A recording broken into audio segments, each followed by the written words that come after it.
Hello बच्चों, कैसे हो आप सभी। उम्मीद करते हैं कि आप सब अच्छे होंगे।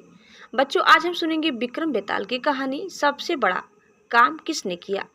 हिमाचल पर्वत पर गंधर्वों का एक नगर था जिसमें जिमुत केतु नामक राजा राज करता था। उसके एक लड़का था जिसका नाम जिमुत वाहन था। बाप बेटे दोनों भले थे, धर्म कर्म में लगे रहते थे। इससे प्रजा के लोग बहुत स्वच्छंद हो गए और एक दिन उन्होंने राजा के महल को घेर लिया। राजकुमार ने यह देखा तो पिता से कहा कि आप चिंता न करें, मैं सबको मार भगाऊंगा। राजा बोला, नहीं, ऐसा मत करो। युधिष्ठिर भी महाभारत करके पछताए थे। इसके बाद राजा अपने गोत्र के लोगों को राज्य सौंप राजकुमार के साथ मलयाचल पर जाकर मढ़ी बनाकर रहने लगा। वहां जिमुत वाहन के एक ऋषि के बेटे से दोस्ती हो गई। एक दिन दोनों पर्वत पर भवानी के मंदिर में गए तो दैव योग से उन्हें मलयकेतु राजा की पुत्री मिली। दोनों एक दूसरे पर मोहित हो गए। जब कन्या के पिता को मालूम हुआ तो उसने अपनी बेटी उसे ब्याह दी। एक रोज की बात है कि जिमुत वाहन को पहाड़ पर एक सफेद ढेर दिखाई दिया। पूछा तो मालूम हुआ कि पाताल से बहुत से नाग आते हैं जिन्हें गरुड़ खा लेता है। यह ढेर उन्हीं की हड्डियों का है। उसे देखकर जिमुत वाहन आगे बढ़ गया। कुछ दूर जाने पर उसे किसी के रोने की आवाज सुनाई दी। पास गया तो देखा कि एक बुढ़िया रो रही है। कारण पूछा तो उसने बताया कि आज उसके बेटे शंखचूड़ नाग की बारी है, उसे गरुड़ आकर खा जाएगा। जिमुत वाहन ने कहा, माँ तुम चिंता न करो, मैं उसकी जगह चला जाऊंगा।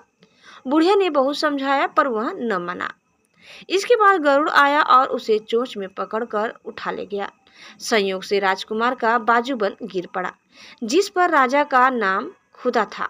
उस पर खून लगा था। राजकुमारी ने उसे देखा, वह मूर्छित हो गए। होश आने पर उसने राजा और रानी को सब हाल सुनाया। वे बड़े दुखी हुए और जिमुत वाहन को खोजने निकले।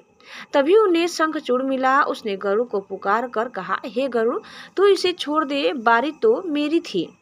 गरुड़ ने राजकुमार से पूछा, तू अपनी जान क्यों दे रहा है। उसने कहा, उत्तम पुरुष को हमेशा दूसरों की मदद करनी चाहिए।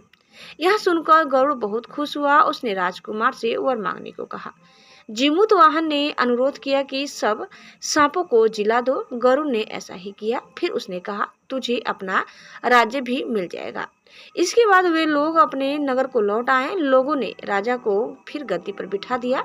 इतना कहकर बेताल बोला, हे राजन, यह बताओ इसमें सबसे बड़ा काम किसने किया। राजा ने कहा, शंखचूड़ ने। बेताल ने पूछा, कैसे। राजा बोला, जिमुत वाहन जाति का छत्री था, प्राण देने का उसे अभ्यास था, लेकिन बड़ा काम तो शंखचूड़ ने किया, जो अभ्यास न होते हुए भी जिमुत वाहन को बचाने के लिए अपनी जान देने को तैयार हो गया। इतना सुनकर बेताल फिर पेड़ पर जा लड़का। राजा उसे लाया तो उसने फिर एक कहानी सुनाई। वह कहानी कौन सी और कैसी है, दोस्तों आप दूसरे वीडियो में जरूर सुनिए। यह कहानी यही समाप्त होता है। कैसी लगी कमेंट करके बताइए। चैनल में नए हैं तो लाइक, शेयर और सब्सक्राइब करना न भूलें। धन्यवाद। Bye bye.